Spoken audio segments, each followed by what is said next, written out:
nkarhi wo hlambuluka nokutenda zvatakaitwa naJehovha Mwari nakukhesa leswi nga swi endla hi Xikwembu. Muprofita Isaiah 12 ruyo rwokutenda nezwaro mchati ndinokutendai Jehovha makanga makanditsamwira asi kuza kwenyu kwakadzorwa munondinyaradza. Tarirai Mwari ndiyo ruponeso rwangu, ndichaimba naye handingatyi, nokuti Jehovha, iye Jehovha ndiye simba rangu norwiyo rwangu, iyeyo ruponeso rwangu. Saka muchachera mvura nomufaro mumatsima oruponiso. Zvino nezwaro muchati, tendai Jehovha, paridzai zita rake, zivisai mabasa ake pakati pavanhu, mudze vanhu kuti zita rake rinokudziwa. Imbirai Jehovha, nokuti wakaita zvinhu zvakaisvonaka, izvi ngazizikanwe panyika yose. Danidzira upururudze, iwe ugere paZioni, nokuti mutsvene waIsraeri mukuru pakati penyu. Afrika yedu, Afrika. Zvino tinotenda Mwari Sweswi khesa Xikwembu nokuti the African Apostolic Church hikuva the African Apostolic Church yakaitwa Zioni, yendwe Sayoni, ugaro hwaMwari wamasimba ose, utshamo wa Xikwembu wa matimba, musi wa 17 February hi lembe ra 17 February mugore ra 1956. hi 1956. Hapo muranda wa Mwari Ernest Pfamazha wa Afrika kwalaho nandza wa Xikwembu Ernest Pfamazha wa Afrika akanga ari muchizaruro. loko ari ka hlambulo Akazarwa sokudai, u voni u kombiwe kanje, akanga ari mabhazuva ari mahumadambo achivaka imba. akhaka yindlu ya yena. Zvino mumwe murume un'wana n'wanuna akamushoedza kupinda musangano musendro wa Afrika. u vitanile ku nghena musangano wa Central Africa. Muranda wa Mwari Ernest Pfamazha wa Afrika nandza wa Xikwembu Ernest Pfamazha wa Afrika ndipo paakaenda patafura, waya atafuleni, ndipo paakapiripira marineti ya 25 cents wanikela mali ya 25 cents kana kuti 26. kumbe 26, Akapiwa tiketi yeunhengo, wanyikwa tikiti ra unhena, pachirungu membership card. hi xilungu va vitana membership card.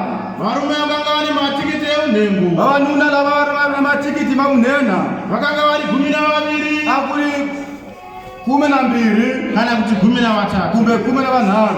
Pakupera kwomusangano uyu, eku heleni ka nhlangano lowu muranda wa Mwari Ernest Pfamazha wa Afrika laha wa Xikwembu Ernest Pfamazha wa Afrika ndipo pakadzokera mabhazuva hi laha nga tlhela kona mahomajambo kuti andopedza imba yake. eku a ya herisa xindlwana xa yena lexiya.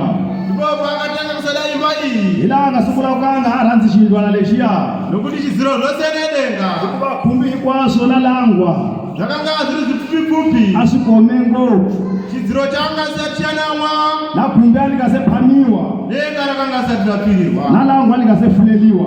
Zvino akatanga kuzoropodza imba iyi achiti, a sungula ku vula xindlwana lexi a ku handichada chimba chamapango chakada, a na ha xi lavi xindlwana xa madzandza xo fana na lexi. ndava kuenda mabhazuva Se ni ya mahomajambo kundozvivakira yangu ino. ku ya ti endlela ya mina ya ribye, Ari munzira kuenda mabhazuva, a ri ndleleni ku ya mahomajambo. ndipo paakaona kutungamira nomumwe murume wakanga hi asingazivi. laha nga vona rhangelo wun'wana wanuna loyi nga ka nga n'wi tivi. Ndipo paakasvika pazvikomo, Hi loko se va fika etintshaveni, ndipo paakaona shongwe mbiri dzedombo, hi loko a vona tihlohlori timbirhi ta maribye, uye akanga ari mberi kuwa kunozi, leyikulu a hi tlhelo ra le north, lukanga ari kumashure kukadziwa kwavari. leyi yin'wana yintsongo a yi le ku nga cukane na vona.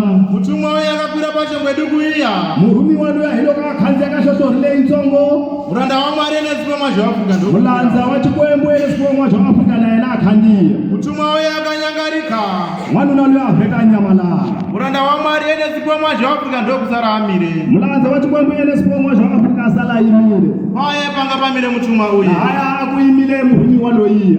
Ipapo ndipo pakanzwa inzwi rakabva kudenga richiburuka panyika richiti, Hi kona laha nga twa riti li suka matilweni li chika liku.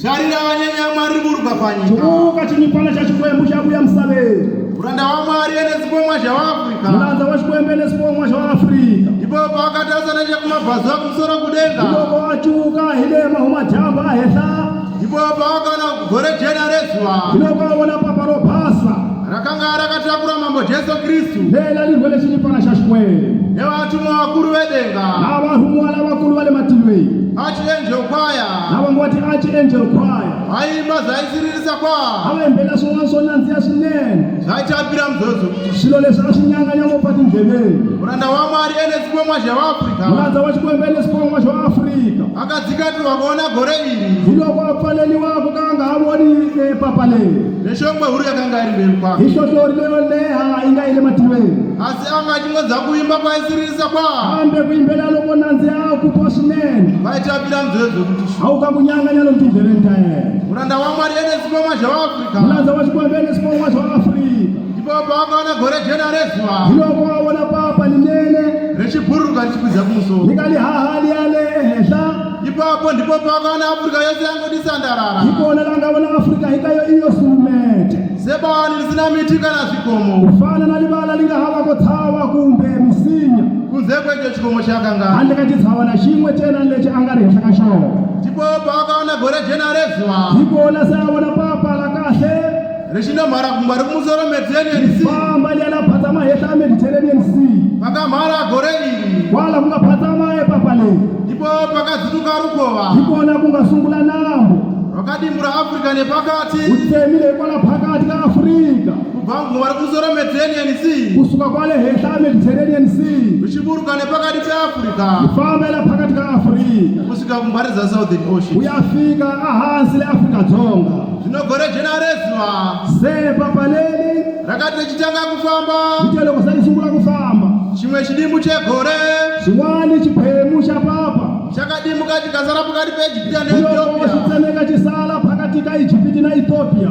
gore jena rezwa Thambo linene rakaramba richipfuurira riri pamusoro pemvura lilala ka li famba li henhla ka mati dakara rasvika pedyo naye li za li famba ku ya fika kusuhi na laha a ri kona. muranda waMwari ene Xikwembu chaAfrica Mulandza wa Xikwembu ene Xikwembu xa Afrika ndipo paakaburuka pachikomo hi loko se a chika laha xitshavanini kuti andochingura gore a ramambo famba kwa ya hlangana na hosi ndipo paakati hezvone paye hi loko se a hindza hi lahaya paakavaka chimba chamapanga akachiramba lahaya va nga aka cindlwana xa madzandza a xiyala hezvone paye va tlhela va famba kambe paakapinda musangano muCentral lahaya a nga Africa nghena ku la hlangana Central Africa. pakubvapa Loko a suka laha akaona kutoerwa navarume 12 wu vonile se a ka landziwa hi vavanuna va 12 vakati vasuka kurukova hi loko se va fikele nandweni vakati vatarisana negore loko se va cukane na papa.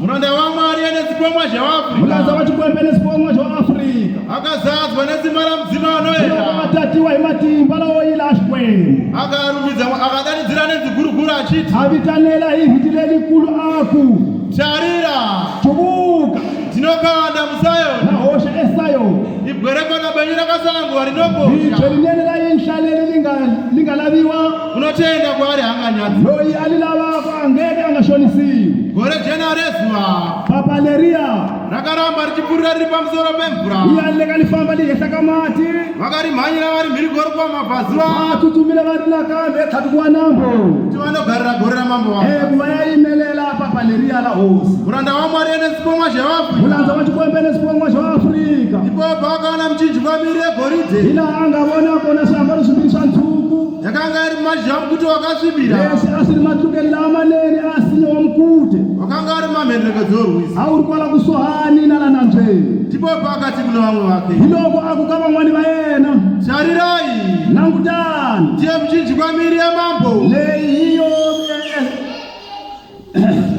leswi swa swihambane swa hosi ichasara muno musendero leswi swo sala la senda ro Afrika. gore jena rezwa Papa leriya rakavasvikira zvakare li fambile li va kumana nakambe vakati vatarisana naro ate loko se va langutane na lona muranda waMwari ene Xikwembu Mulandza wa chaAfrica Xikwembu ene Xikwembu xa Afrika akazadzwa nesimba ramudzima hi loko a anoera tatiwa nakambe hi moya wo yila akarumbidza Mwari nedziguruguru a achiti vitanela hi riti lelikulu aku eli jesu eli yeso eli jesu eli yeso eli jesu eli yeso.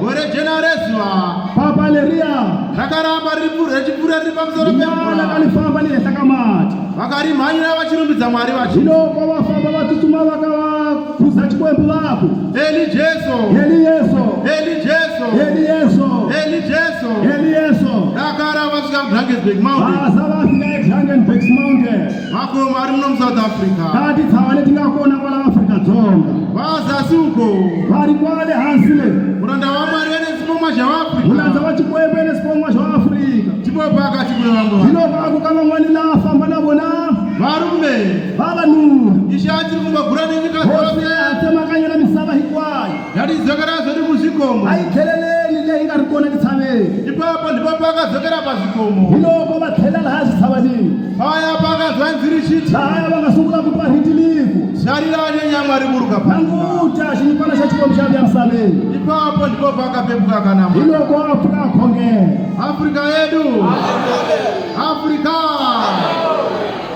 zvino vari kutenda laha va pfumelaka kuna mwari watuma Paulo a mazhavafrica Xikwembu lexi nga rhuma Paulo n'waxa wa Afrika vari the African Apostolic Church kwala ka the African Apostolic Church havasi kunyadziswa vangaka va nga xonisiwi nokuti vanokumbira zvavanoda hikuva zvichiita va kombela leswi va swi lava ku swi endla vachikumbira zvavasingadi zvichikona va kombela leswi va nga swi lavi ku swi tsandza muzita rajesu hi vito la Yesu watuma Paulo mazhavafrica va nga rhumele swipongwa swa Afrika mazuva ano okupedzisira masiku alawo hetelela kuzorodza vanotenda humuta na ku wisisa lava hluphekaka vasina vana lava nga havako vana vanoteurirwa va khongeleliwa muzita rajesu hi vito ra Yesu watuma Paulo va nga mazhavafrica rhumele swipongwa swa Afrika mazuva ano a masiku okupedzisira alawo hetisela kuzorodza vanotenda humuta lava pfumelaka vachiita vana va endla vana vane muteerera lava va nga leswa swo ka va nga bebuli kamwana kafa kamwana xin'wana na kafa chafa xin'wana na xifini vanokumbirirwa na vona va kombeleliwa muzita rajesu evitweni ra Yesu watuma Paulo loyi a nga mazhavafrica rhumele swipongwa swa Afrika vamazuva ano